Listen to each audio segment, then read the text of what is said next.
et let's go.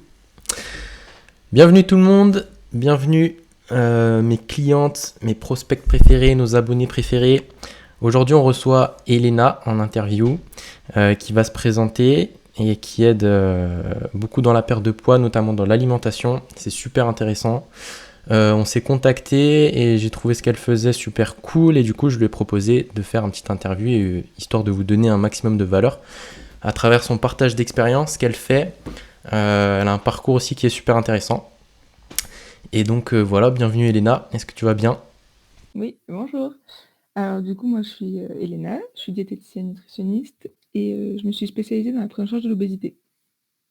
Donc j'ai fait un DU à la faculté de Montpellier et je suis sur Marseille actuellement.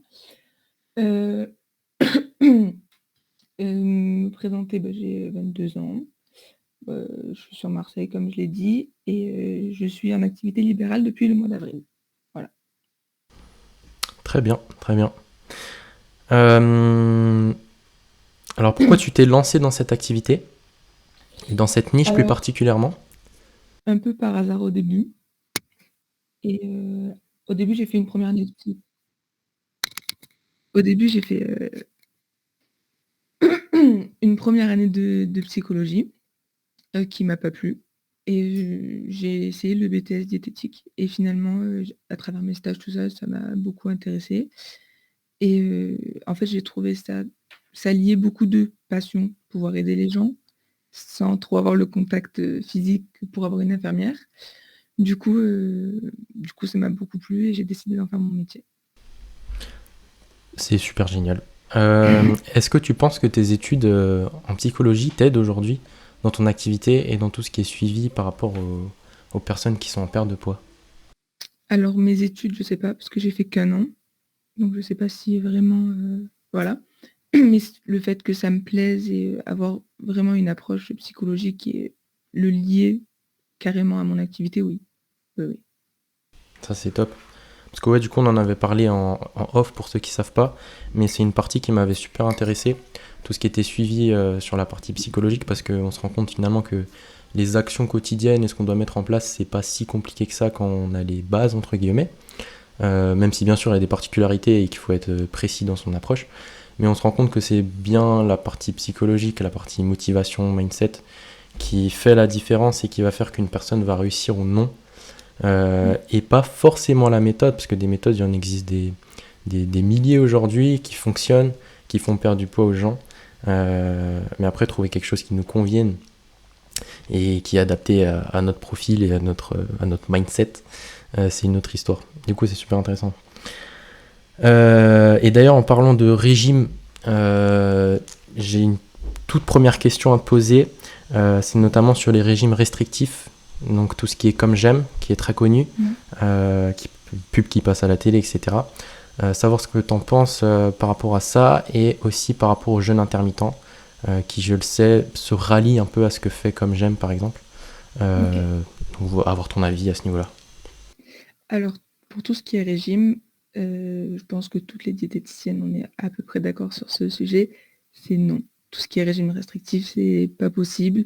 C'est En fait, il y a aucun but à enlever certains aliments pendant une période pour les réintégrer. Enfin, vaut mieux faire un rééquilibrage alimentaire. On remet de bonnes bases, on met de nouvelles habitudes en place, puisque le régime, ça va être sur une courte période, on va pas le tenir à vie. Est-ce que c'est viable dans le temps? Je pense pas. Et à part se frustrer, pouvoir créer de possibles carences ou accentuer déjà des carences existantes, pour moi, le régime restrictif n'a aucun but et je ne pratique pas du tout, de régime restrictif. Je le fais qu'avec le rééquilibrage alimentaire, que ce soit pour une personne en situation d'obésité, enfin pour n'importe quel profil en fait, jamais de régime. Dans mes plans alimentaires, on retrouve de tous les aliments en fait, il y a pas de catégorie qu'on supprime, donc voilà. Après pour le jeûne intermittent, je dirais que ça dépend vraiment des gens. C'est-à-dire qu'il y a des gens qui le petit déjeuner ça passe pas, et qui du coup peuvent tenir jusqu'à midi parce que, ils ont pas faim et qu'ils ont pas, le ventre qui gargouille, enfin il y a pas de faim le matin, donc dans ces cas-là, oui. Après, ne pas déjeuner parce qu'on veut faire un jeûne intermittent, c'est-à-dire, avoir faim ou enfin, se priver, tout ça, je pense pas que ce soit une solution non plus. Peut-être sur une courte période, c'est-à-dire faire un jeûne intermittent sur une courte période, voir ce que ça donne. Mais si c'est pour être fatigué toute la matinée parce qu'on a l'habitude de déjeuner et qu'on a un manque d'énergie, que le midi, du coup, on mange plus, j'y vois pas grand intérêt. Après, si il y a plein de gens qui pratiquent le jeûne intermittent sans le vouloir, parce que le matin, l'alimentation, c'est pas possible, et que du coup, leur premier repas, c'est le repas du midi. Et ils ont un rythme comme ça et ça fonctionne très bien. Donc après, c'est vraiment à personne dépendante. Ces personnes-là, par rapport à leur objectif, c'est quelque chose que tu aimerais plutôt changer, c'est-à-dire instaurer cette nouvelle habitude de consommer un petit déjeuner le matin, ou vraiment toi tu vas venir t'adapter à la personne et ne pas changer cette habitude-là plus spécialement que ça, quoi. Alors moi, j'aurais tendance à dire qu'on écoute son corps. Donc c'est-à-dire que si le matin, c'est pour avoir la nausée toute la matinée parce qu'on a mangé, il n'y a aucun but. Après, on a tous entendu cette phrase, le petit déjeuner, le repas le plus important de la journée. C'est pas forcément vrai. C'est le repas le plus important parce qu'entre guillemets, c'est celui où on peut apporter le plus d'énergie. C'est-à-dire que le matin, si on veut manger beaucoup, on a toute la journée pour éliminer ce qu'on a mangé, entre guillemets, pour le dépenser en énergie. Voilà. Donc, c'est le repas voilà, où on peut le plus, enfin, on peut manger des œufs, enfin, voilà, on peut faire un gros repas au petit déjeuner, il va s'éliminer au cours de la journée. Mais c'est pas le repas le plus important, entre guillemets, parce que si on mange pas de base, on va pas se. Enfin, moi, quelqu'un qui est en face de moi qui me dit ça fait 30 ans que je prends pas de petit déjeuner ou même plus, quand j'en prends, j'ai envie de vomir, si j'en prends, j'ai mal au ventre. Enfin, je vais pas lui dire ah du coup dans mon plan il y a un petit déjeuner, il va falloir tous les matins on change cette habitude. Il peut essayer, prendre de nouvelles habitudes, si parce qu'il voit qu'il est fatigué, parce qu'il voit qu'à 10 heures il a faim et que du coup il mange enfin il grignote, enfin voilà. Dans ces cas-là, on peut mettre en place un petit déjeuner qui lui correspond et voir si ça passe. Si ça passe pas, voir à 10 heures quand il a faim, du coup, au lieu de grignoter, qu'est-ce qu'on peut mettre en place comme collation qui remplace ces biscuits qu'il va manger vite fait, ou voilà, plus dans cette optique-là. C'est top, c'est top. Je suis totalement d'accord avec le fait qu'il faut... Ben, si on peut instaurer de nouvelles habitudes qui sont bonnes de base, pourquoi pas. Mais si ça dérange pas la personne, si ça va pas trop la sortir de sa zone de confort et ne pas la frustrer. Donc ça c'est l'importance d'un suivi, enfin le gros point fort d'un suivi personnalisé, ça va être ça. Ça va être le fait qu'on va pouvoir tout adapter par rapport à la personne. Et je pense vraiment que c'est le plus optimal pour une personne. Mais ouais, c'est vrai que tout ce qui est comme j'aime et les régimes tout faits, ça reste très compliqué. Et ça peut être bonne pour une personne, mais pas pour une autre. Et d'où l'importance de nos métiers à nous, d'accompagner de façon personnalisée les personnes le plus souvent possible. J'avais En une plus, question. Ouais, je dis-moi. voulais juste rajouter quelque chose. Ils font souvent des trucs très généraux. C'est-à-dire que pour une femme, c'est un régime à 1600. On ne prend pas en considération ton âge, ni ton poids, ni ton niveau d'activité physique. Si tu rentres dans cette catégorie, c'est tu as tel régime et on voit bien ce que ça donne. Et du coup, c'est pas du tout adapté à tes besoins. Enfin, c'est pas du tout personnalisé, comme tu disais. Donc, voilà. Ouais, c'est ça. Je rencontre le même problème avec certaines soit de mes abonnés, soit de mes clientes qui ont déjà suivi des, euh, des programmations toutes faites, mais dans le monde sportif, et qui derrière n'ont absolument aucune adaptation, vont faire certains mouvements qui vont être mauvais pour elles, et vont se blesser, et vont pas comprendre pourquoi. Même si c'est sa fit girl préférée qui a fait le e-book, ou Thibaut InShape, ou je sais pas qui. Ça reste très compliqué, le corps humain il est complexe, et on se doit d'être précis dans l'approche. Et puis même pour nous, après, je sais que des personnes, moi c'est souvent des femmes, qui viennent et qui ont fait le yo-yo pendant 25 ans. À un moment donné, elles n'ont plus le même métabolisme. Par exemple, on va leur donner un rééquilibrage alimentaire, comme une personne qui vient pour une perte de poids. Elles vont tendance à en prendre, parce qu'en fait, leur corps, elles ont détraqué tout leur métabolisme. Après, c'est très compliqué pour nous de récupérer un métabolisme, de faire en sorte qu'elles puissent reperdre du poids alors qu'elles ont, elles ont pris, elles ont perdu. Donc, en fait, on détraque un peu tout le métabolisme en faisant ça. Et après, c'est très compliqué de récupérer quelque chose de viable, quoi. Clairement. Euh, J'avais une question. Alors, il y en a deux qui me sont venues. La première, c'est Donc moi, je coach des femmes en musculation. C'est le plus gros de mon travail. Et au niveau de l'alimentation, c'est très important aussi pour leur progression et pour leur développement musculaire, etc. Et je voulais savoir par rapport à ce sujet-là, qu'est-ce que tu conseillerais à ce genre de personnes, aux femmes qui commencent la musculation et qui veulent se développer, comme type d'alimentation en termes de richesse nutritive et en termes de quantité de repas dans la journée. Parce qu'on a parlé par exemple des personnes qui ne consommaient pas de petit déjeuner. Donc c'est pas forcément une obligation, mais qu'est-ce que toi tu conseillerais aux gens de consommer dans une journée? Ça serait plutôt 3 repas, 4 repas, 5 repas, beaucoup de collations, pas beaucoup, etc. Ok, alors ça va dépendre de l'objectif physique déjà. Ça dépend si on est sur une prise de masse, tout ça, mais bon, en dehors de ça, je vais rester sur prise de masse. Ok. Donc, prise de masse, on va augmenter les prises alimentaires, logique. Moi, c'est pas c'est pas la prise en charge que je préfère faire parce qu'il faut vraiment, c'est-à-dire que même si tu n'as plus faim, il faut manger parce qu'il te faut tant de calories dans la journée. Ça va pas trop avec mes principes, mais c'est sur une courte période. C'est pour un objectif physique. Et voilà. Mais après, oui, ça serait 3 repas par jour et on rajoute 2 collations minimum dans la journée. En termes de quantité, ça dépend de l'âge, du poids de la femme, de ses objectifs aussi. Et donc, ça va être en fait, c'est parce que comme on a des plus grosses quantités, les répartir sur la journée, parce que sur un repas, ça fait trop. Après, il y en a qui arrivent à le mettre sur un repas et qui ne veulent pas du tout manger entre les repas. Mais logiquement, on fractionne et ça se passe comme ça, quoi. En termes de quantité, j'ai pas trop. Ça dépend vraiment des gens. Donc. Ouais.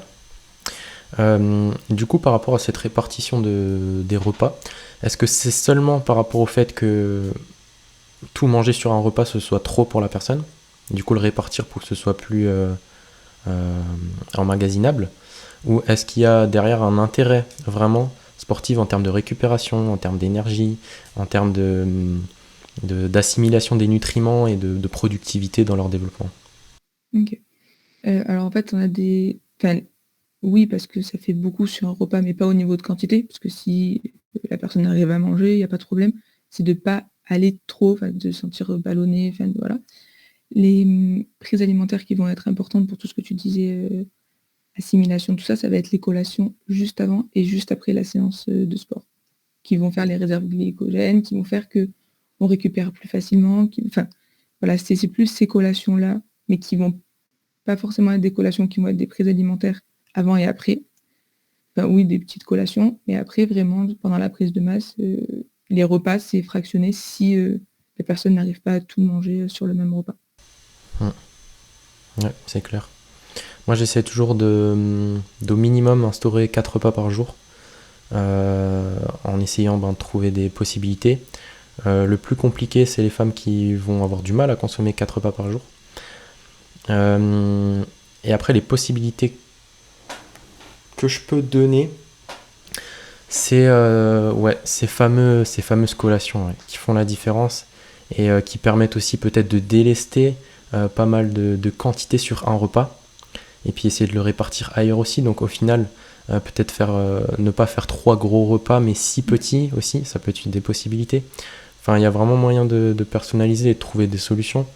Et après, laisser le temps faire aussi. Je pense que c'est comme tout dans l'alimentation aussi. C'est le temps, la pratique, la régularité et la consistance et essayer de chaque nouvelle semaine mettre un pied un peu plus loin dans la zone de l'inconfort. Je pense que tu es de mon avis aussi. Et aller petit à petit et se laisser le temps. C'est important. J'aimerais revenir sur la partie métabolisme. Tu en as parlé avant. Alors, pour moi, l'accélération du métabolisme, c'est vraiment la clé de la perte de poids durable. Je pense qu'on est d'accord. Et il y a sûrement différentes méthodes que je connais pas forcément. Et je voulais savoir, toi, qu'est-ce que tu conseillais aux femmes qui veulent perdre du poids ou même tout simplement accélérer leur métabolisme pour éventuellement se faire plus plaisir, être en meilleure santé, etc. Comme c'est dans mon cas, par exemple. Faire des plus gros cheat meals, etc. Et pas culpabiliser. Donc, qu'est-ce que toi, tu conseillerais, sur quel point on peut travailler pour accélérer son métabolisme et perdre du poids durablement? Alors le métabolisme, on en a tous un de base. Il y a des gens qui vont avoir un métabolisme plus rapide que d'autres. On connaît tous des gens qui ont tendance à beaucoup manger et qui brûlent très vite. Après, pour quelqu'un qui a un métabolisme plus lent, la seule manière que moi, en tout cas, je connais pour augmenter ce métabolisme, c'est l'activité physique. C'est-à-dire qu'en fait, quand on fait une activité physique, on va travailler sur le moment, mais notre corps va continuer à travailler en fait pendant un temps après. Et du coup, c'est cette activité faite sur un moment et qui va avoir des répercussions sur le temps qui va faire qu'au fur et à mesure, le métabolisme au repos va brûler plus. Parce qu'en fait, c'est le métabolisme au repos qui nous intéresse, c'est qu'est-ce que notre corps brûle concrètement quand on est assis. Donc en fait, pratiquer une activité physique régulière pour quelqu'un qui a un métabolisme lent et qui ne fait pas d'activité va permettre d'augmenter ce métabolisme et que du coup, au repos, elle brûle plus qu'avant. C'est super intéressant, je suis totalement d'accord. Et je vais rebondir là-dessus et te poser une question. Quelle activité physique conseilles-tu pour accélérer davantage son métabolisme? Est-ce que ça serait plus des efforts endurants à long terme, donc du cardio comme on pourrait dire classiquement, ou plus du développement de la masse musculaire et donc plus de l'entraînement à forte intensité mais avec moins de volume, ou en tout cas moins d'efforts endurants? Alors moi, dans le sport, je ne suis pas spécialisée vraiment, mais ce que je sais, donc je vais dire ce que je sais, c'est que je sais qu'il y a des types d'activités qui vont nous faire plus brûler que d'autres. Par exemple, moi je travaille avec des personnes en situation d'obésité, donc pas trop le cas des sportifs, mais par exemple, il y a des personnes, je ne sais pas si par exemple il y a des médecins du sport. Il y a des personnes en situation d'obésité qui vont voir des médecins pour faire une activité physique. On calcule tout plein de trucs pour qu'en fait, ils brûlent exactement ce qu'ils ont besoin. Sauf qu'en fait, quand par exemple ces personnes-là vont à la salle et qu'elles font une activité physique style très cardio, très je pousse lourd, enfin voilà, en fait après leur séance, elles vont se retrouver en hypo. Et en fait, elles vont plus manger. Donc en fait, nous, c'est des repères qu'on donne comme ça aux personnes en situation d'obésité, mais qui fonctionnent pour tout le monde. C'est que par exemple, quand on fait du cardio, tant qu'on peut parler, tant qu'on n'est pas essoufflé à l'effort, ça veut dire qu'on est dans la phase lipide. Dès qu'on commence à être essoufflé, on brûle des glucides. Et en fait, dès qu'on brûle notre réserve de glucides, si ça dépend de notre métabolisme, mais si on brûle trop, ou si cette période dure trop par rapport à la période lipide, après la séance, on va avoir faim. Donc en fait, ça c'est à voir après la personne. Mais normalement, quand on sort d'une séance de sport, on a plus pas du tout envie de manger, plus un peu voilà la boule, voilà se dire ouais, j'ai pas faim du tout. Si on sort de la séance et qu'on dit ouais j'ai faim, là, je sens que j'ai une baisse d'énergie, j'ai besoin de manger, c'est que peut-être la séance n'a pas trop correspondu à nos besoins et que du coup on se retrouve en hypo. Et le but c'est pas de manger après parce que c'est pas, enfin on mange le repas d'après, mais si on fait une collation après, enfin une collation, si on mange, on a faim et qu'on s'arrête à la boulangerie parce que j'ai faim, c'est pas un bon compromis. Après, quel sport vraiment fait perdre du poids, je pense que ça dépend des gens et ça dépend de la pratique aussi. Je suis pas très très calée en sport, mais c'est plus mon domaine. Mais après, je sais voilà que ça dépend des gens et ça dépend de l'intensité. On brûle pas de la même manière. Donc en résumé, ça veut dire que les efforts plutôt endurants et à faible intensité, donc nous on dit ça à 70% de VMA, donc on Ouais. peut parler pendant l'activité. Donc on va plus cramer des lipides. Mm. Et à partir du moment où on va être plus en intensité qu'en volume, on va cramer des glucides. Donc ça c'est par rapport à la source d'énergie de la contraction musculaire. Et selon la contraction musculaire qui est imposée à notre corps, on va utiliser telle ou telle source, plus ou moins. Oui, On tout à utilise les deux, mais en termes de pourcentage, ça va basculer de l'un ou de l'autre. Et le risque du coup, c'est la fringale d'après séance, quand il y a trop d'intensité, je pense, et qu'on va dans le placard et on va taper un paquet de gâteaux. Voilà, c'est ça. Mais je pense que si la collation est bonne derrière, on peut faire de l'intensité. Et, moi, mes Oui, clientes le font en musculation. Puis de toute manière. Ouais, moi, mon avis par rapport à ça, par rapport à ce fameux métabolisme qui doit être accéléré, le conseil que je donne tout le temps, après, c'est parce que je suis là-dedans aussi, forcément, je suis d'avis à vouloir commencer la musculation. Mais objectivement, le truc qui fait la différence, je trouve, que ce soit sur ma propre expérience ou l'expérience de mes clientes, ça va être vraiment ce développement de la masse musculaire et cette fameuse masse musculaire qui va consommer beaucoup plus de calories au repos. Et comme tu en as parlé avant, le métabolisme, ce qui nous intéresse, c'est de l'accélérer au repos. Et du coup, je trouve que c'est super intelligent de développer cette fameuse masse musculaire et d'essayer de faire comprendre aux femmes et de les diriger vers de la musculation en salle, de ne pas en avoir peur et de ne pas aller en salle juste pour faire du vélo elliptique ou du tapis de course, etc. Que c'est bien, ça a aussi son, ses points positifs et il faut en faire parce que les muscles respiratoires sont des muscles et il faut les développer. Le corps, on doit le développer dans sa globalité, mais ne pas oublier cette ce fameux renforcement musculaire et même cette prise de masse musculaire, on peut dire les termes. Mais ouais, c'est super intéressant.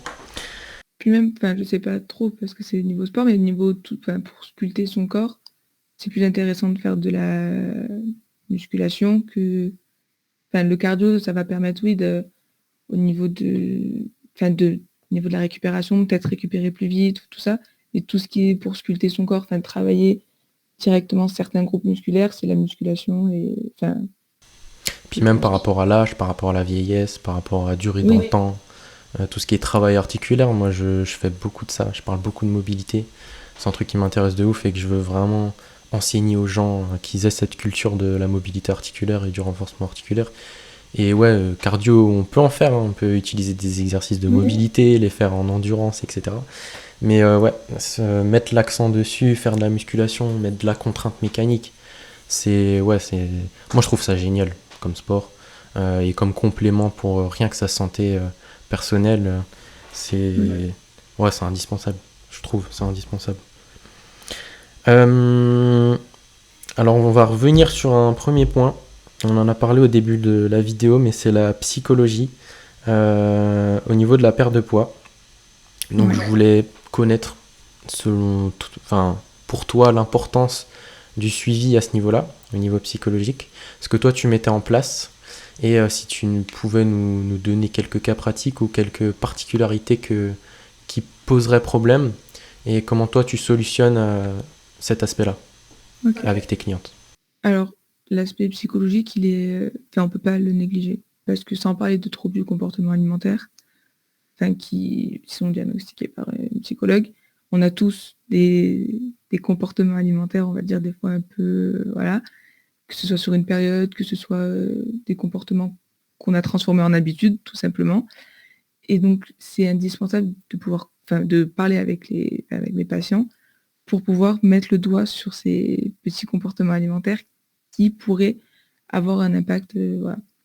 Après, tout ce qui est psychologie, il y a tout ce qui est stress qui va rentrer. En fait, c'est plein de petits biais qui... Parce que je pourrais prendre juste leur poids, leur taille et leur âge et dire je vous sors un plan, voilà, c'est personnalisé. Mais c'est plein de petits biais qui vont faire que ça va pas marcher parce que si il y a du stress, si au final elle se frustre, si elle aimerait manger ça, mais il y a plein d'aspects qui font que ça va pas fonctionner si on prend pas en compte les habitudes, tout ça. Moi, je fonctionne vraiment à l'écoute du corps, on va dire. C'est-à-dire que je pars du principe que, je pense que dans la société dans laquelle on n'écoute plus trop notre corps, et du coup, des fois, les signaux sont on les interprète un peu mal. Mais si vraiment on se concentre sur nous et qu'on s'écoute un minimum, notre corps dans la globalité nous dit beaucoup de choses. Nous, pendant mon DU donc à Montpellier, on a fait une formation d'une semaine en présentiel. Et en fait, ils ont fait beaucoup de méditation où en fait, ils nous faisaient nous mettre dans la peau de quelqu'un qui n'était pas bien dans son corps, en fait, et de se recentrer sur soi et de dire qu'est-ce que je ressens quand j'ai faim, où est-ce que ça se passe? Est-ce que ça se passe dans mon ventre? Est-ce que ça se passe dans ma tête? D'où vient l'information? Est-ce que là, je mange parce que je suis en colère? Ou est-ce que là, je mange parce que j'ai réellement faim? Il y a plein de retrouver cette sensation de satiété, de se dire, de manger en pleine conscience, entre guillemets, de se dire, bon, là, j'ai plus faim. De savoir mettre le stop et de ne pas manger trop vite. Il y a plein de choses qui font que de ne pas manger devant les écrans, qui font que toute la psychologie de la personne, en fait, va rentrer en compte pour pouvoir pour qu'elle puisse atteindre ses objectifs, parce que sinon, pour moi, c'est quasiment impossible. Sur le long terme, en tout cas.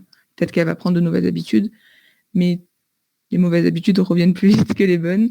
Et donc, c'est compliqué si on les traite pas, entre guillemets, qu'on n'essaye pas de trouver une alternative. Je pense que c'est, voilà. Donc, moi, je fonctionne vraiment on écoute son corps, on essaie de mettre en place des choses, de faire prendre conscience des gens que s'ils ont envie de manger ça, c'est pas de pas se dire ah ben je vais vite le manger, comme ça il a disparu et on n'en parle plus. C'est j'ai envie de manger ça, bon d'accord c'est des sucreries, mais je le mange, je prends conscience que je le mange, ça m'a fait plaisir. Et voilà, on passe à autre chose et pas de dire ah ben je l'ai mangé, c'est pas bien et tout, bon j'allais faire du sport, et que ça reste, enfin c'est pas besoin de tout ça, c'est pas très sain. Donc voilà, c'est plus cette approche-là que j'ai moi. C'est super intéressant. Il y a un truc que tu as dit, c'est avoir pleine conscience de ce que tu consommes et de ce que tu manges. Ouais. Je pensais prendre plaisir à le manger aussi.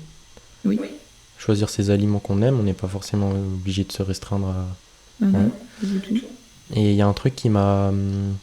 Je viens de me rendre compte, mais je pense que ça m'a vachement aidé. C'est en recherchant la performance et en recherchant tout ce qui est prise de masse musculaire, etc. Le fait de s'intéresser à tout ce qui est macronutriments, les calories, et calculer ses repas, je trouve que moi ça m'a pas mal aidé dans le sens où il y a une période de ma vie je calculais, en préparation de compétition, ce genre de choses. Je calculais du coup mon assiette et ce que je consommais. Et du coup je mangeais plus un poulet euh, sans réfléchir, mais je mangeais 100 grammes ou 110 grammes de poulet. Et je me disais, voilà, mon corps, lui, va utiliser ça, il va se passer ça derrière, je vais consommer un certain nombre de protéines, il va y avoir ces réactions physiologiques-là. Et finalement, il y a toute cette compréhension derrière qui fait que, ouais, il y a vraiment cette pleine conscience de, de ce qu'on mange. Mm. Et voilà. Et puis, je pense que l'alimentation, enfin, on a l'alimentation métabolisme, notre corps a besoin de tant d'apports pour pouvoir fonctionner. Mais c'est 50% du truc, puisque les autres 50%, c'est vraiment l'alimentation plaisir. Si on n'a pas de plaisir à manger, si on mange parce qu'il faut manger, si on mange parce que c'est l'heure de manger, enfin, c'est plus un plaisir, c'est limite une contrainte, alors que oui, on mange parce qu'on en a besoin pour vivre, mais l'alimentation plaisir de manger avec des amis, de manger en famille, de manger quelque chose qui nous fait plaisir, quelque chose qu'on a cuisiné, ça, enfin, pour moi, c'est 50% du reste. Donc, c'est tout important, enfin, tout aussi important, je pense. Oui, comme pour toi. Clairement. Euh, Par rapport à ça, alors dans le monde de la musculation, on va beaucoup parler de cheat meal. Est-ce qu'il y a un nombre de cheat meal, toi, que tu conseilles ou tu abordes ça de quelle manière? Est-ce que tu pourrais être un peu plus... Euh, Par exemple, il y a certaines personnes qui vont dire, écoute, moi je te prends en charge, je te fais ta planification alimentaire, etc.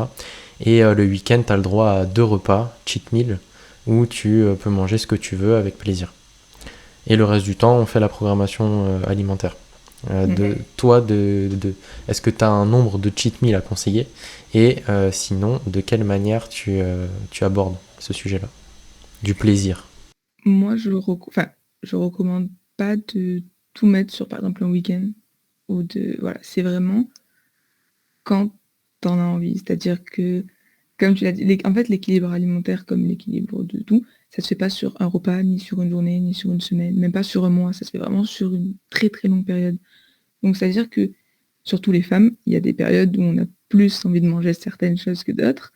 Et donc, à ce moment-là, c'est pas grave. Si pendant une semaine, eh ben, tu te fais plaisir à chaque repas et que.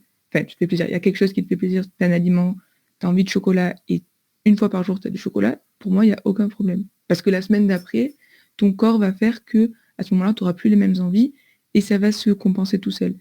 Donc, c'est vraiment. Enfin, c'est pas on se fait plaisir et on donne tout. C'est-à-dire que c'est mon repas, c'est go et on donne tout sur un repas, c'est vraiment, ben, là, j'ai envie d'un truc, je vais pas attendre parce que peut-être que dans 3 jours, j'en aurai plus envie. J'en ai envie maintenant, j'ai envie de me faire plaisir maintenant, je peux le manger, ben, je le mange maintenant. Dans 3 jours, c'est mon repas ou c'est vamos, mais j'ai pas d'envie particulière.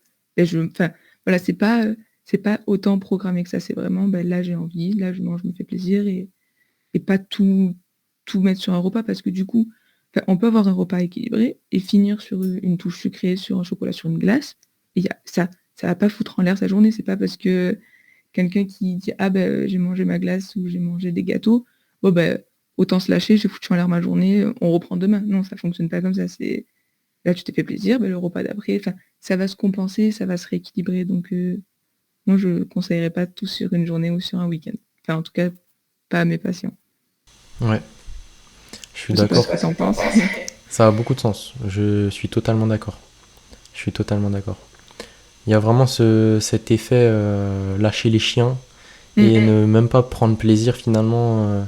Comme tu as dit avant, cette conscience du repas qu'on va consommer et de vraiment en avoir envie et de savoir pourquoi on le mange. Et il y est plus du tout, quoi. Quand on Non. se fixe une heure à la semaine, on le planifie.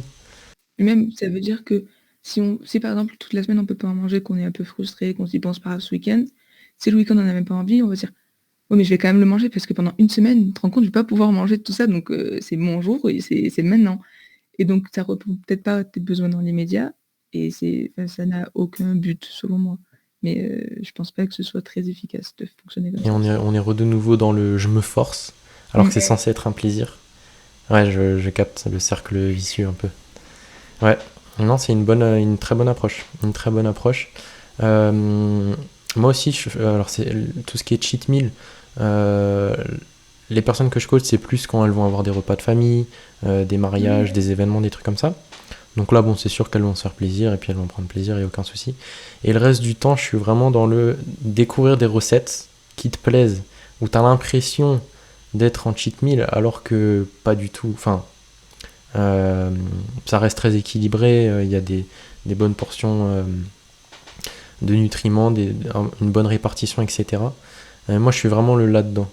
Dans le visuellement et au niveau du goût, on essaye au maximum qu'il y ait du plaisir et que par rapport à la personne, elle kiffe, mais que ça reste elle-ci et qu'elle réapprendre à cuisiner, réapprendre à manger, réapprendre à choisir ses aliments aussi, parce que des fois, on peut juste changer la composition d'une recette et ça reste la même finalité. Par exemple, un burger. Donc un burger du McDo et un burger fait maison avec d'autres, avec les bons aliments, bah les deux on kiffe de ouf. Ça nous fait super plaisir. On prend plaisir à cuisiner parce que peut-être que voilà, je vais prendre en charge une mère de famille, elle va cuisiner des burgers pour sa famille, etc. Mais elle si, et elle, ça lui permet d'avoir une bonne habitude de vie, d'utiliser de bons aliments et d'atteindre ses objectifs. Et derrière, de se faire plaisir et d'avoir vraiment cette impression de se faire plaisir, quoi. Donc ouais, la partie psychologique elle est super importante. Et c'est super intéressant ce que tu as dit, je suis totalement d'accord. Et c'est une très belle approche. Dernière question de cette vidéo, c'était au niveau de la pesée.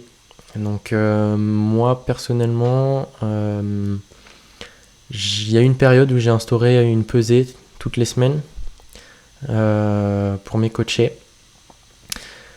J'ai un formateur à moi qui à l'époque était très bon aussi en nutrition, qui faisait des transformations physiques, etc., qui imposait aussi une fois par semaine la pesée, qui imposait aussi les mensurations tous les mois. Et je voulais savoir ton avis à ce niveau-là, parce que personnellement, je le prends avec beaucoup de pincettes, pardon. Et le problème, j'ai l'impression, c'est que pareil, il faut être dans la personnalisation, il faut capter la psychologie du client et voir si c'est une chose qui va la pousser vers le haut, qui va euh, faire en sorte qu'elle soit plus dans l'inconfort, donc sortir de sa zone de confort et avoir plus de résultats, et c'est ok pour elle. Et il y en a d'autres au contraire où ça va être complètement frustrant et ça va être terrifiant carrément pour certaines personnes. Savoir ton avis à ce niveau-là. Alors la balance, ça fait peur à beaucoup de femmes, surtout. Et donc je pense voilà, que ça dépend vraiment de la personne. Après, la peser une fois par semaine, je ne suis pas contre si ça correspond à la personne et si il y a un objectif physique. Le but, c'est pas d'avoir quelqu'un qui stresse avant sa pesée et qui peut-être va sauter un repas ou va se priver ou va voilà parce qu'en fait d'un repas à l'autre, d'un jour à l'autre, ton poids il varie. Donc c'est-à-dire que si je sais que demain on me pèse et que ça m'angoisse et que du coup je décide de ne pas manger pour que voilà j'ai perdu 1 kilo sur la balance, voilà, c'est très Donc après, moi, la pesée, voilà, c'est vraiment, si c'est une source d'angoisse, moi, je peux prendre en charge des patients en situation d'obésité qui ont un objectif de poids sans les peser. C'est-à-dire que peut-être revoir l'objectif de poids, c'est un peu ce qu'on disait la dernière fois au téléphone, revoir si l'objectif, c'est vraiment de perdre tant de kilos ou si c'est me sentir mieux dans ma peau, dans mon travail, peut-être que j'ai un travail physique, d'être plus à l'aise avec les autres, me sentir mieux. Si la personne, elle vient me voir et qu'elle me dit, bon, ben, combien j'ai perdu, moi, combien elle a perdu, ça m'est égal. Si on arrive à passer par-dessus ça et changer d'objectif et qu'elle me dit, ben, je me sens mieux dans ma peau, j'ai moins de douleurs articulaires, j'ai pu faire tant de marches dans la semaine, moi, c'est moi, c'est parfait, j'ai pas besoin de plus, j'ai pas besoin de savoir qu'elle a perdu 2 kilos cette semaine, ça m'est égal ça n'a aucune importance. Donc après, il y a des gens, ça les rassure. Mais il faut pas non plus que il y en a, ça les rassure et ils sont très voilà, ça va. Et il y en a, ça les rassure, mais c'est un peu obsessionnel. C'est-à-dire que voilà, c'est pour ça, essayer de changer l'objectif qui était un objectif de poids, que ça reste toujours un objectif de poids, mais que ce soit pas, je veux perdre 20 kilos, on essaye de passer un peu à côté de je veux me sentir mieux, nani, nana. Bon, ben, j'ai perdu que 15 kilos, mais on s'en fout parce que c'est plus ça mon objectif. Mon objectif, c'est de me sentir mieux, de reprendre le sport. J'ai atteint tous mes autres objectifs. Donc, que j'ai perdu 15 au lieu de 20, on s'en fout. C'est pas un échec puisque j'ai atteint tous mes objectifs. Donc, voilà, c'est plus dans cette optique-là au niveau de le poids, c'est un peu, de toute façon, c'est qu'un chiffre, ça reste qu'une donnée. Donc, ça représente pas forcément, l'état de santé, ça représente pas grand-chose. Donc après, oui, si c'est pour un objectif physique, pour par exemple des gens qui font de la compète, tout ça, ils sont obligés de passer par la balance. Donc voilà, ça dépend vraiment des gens, de l'état de la personne, parce que si c'est pour se mettre un stress et d'angoisser à chaque fois de monter sur cette balance, ça n'a aucun but. Et donc voilà, ça dépend vraiment des gens et de leur façon de voir les choses. Ouais, clairement, je suis d'accord. C'est bien dit. Où est-ce qu'on peut te retrouver? Tout ce qui est réseaux sociaux, comment on peut travailler avec toi, comment on peut te contacter? Alors moi, je fais que de la visio. Enfin, je suis sur Marseille, donc on peut se prendre rendez-vous sur Marseille, je loue un bureau. Sinon, c'est que par visio. Sur Instagram, c'est diététicienne.elena. Et après, sinon, j'ai un site internet. Si vous tapez diététicienne Elena, Julien Elena diététicienne, normalement, vous tombez sur ma plateforme Alivio, où vous pouvez prendre directement rendez-vous au créneau qui vous arrange. Bah nickel, c'est disponible dans la description pour ceux qui veulent la contacter. Merci Elena d'être venue. C'était un plaisir. Merci d'avoir répondu à mes questions, c'était top. J'espère que vous avez aimé, la valeur qui a été donnée, qui a été partagée. N'hésitez pas à mettre un petit like si vous voulez soutenir la chaîne. Et voilà, moi je vous fais des bisous et bonne journée à tous.